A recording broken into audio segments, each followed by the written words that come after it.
করেছি। ও মুসলমানকে তো আপনারা অমুসলমানই ভাবছেন, মুসলমান ঘরে জন্মগ্রহণ করেছি যাবে না।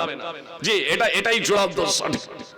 যারা অবগত নন তারা ছিল অতীতে ইসলাম আছে, ইসলাম হলো আল্লাহ তাআলা বিশ্ববিদ্যালয় প্রদত্ত জীবন ব্যবস্থা।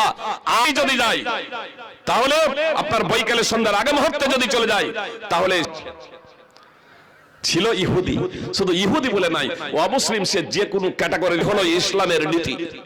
এটাই হলো ইসলামের নীতি। আজকে আমরা ইসলাম হবে না, বরং এই পৃথিবীর মাটিতে শাসন ক্ষমতা আল্লাহ তাদেরকেই দিবেন। খোলাতার কাছে চন্দ্র সূর্যের কাছে প্রার্থনা করে নাই, ইবলিস স্বয়ং আল্লাহর কাছে। তো আল্লাহ আছে এ কথা ইবলিস মানে না। আল্লাহ আছেন শুধু এ কথা, 4 জন পুরুষ এবং 2 জন মহিলা ছাড়া 4 জন পুরুষ এবং 2 জন মহিলা মানকে আমরা শহীদ করে দিয়েছি। আজকে তারা বিজয় হয়েছে, প্রতিশোধ নেবে আমাদের মাচার কথিত হচ্ছে। তাদের চোখে মুখে উদাসীনতার ছাপ, তাদের চোখে মুখে উদাসীনতার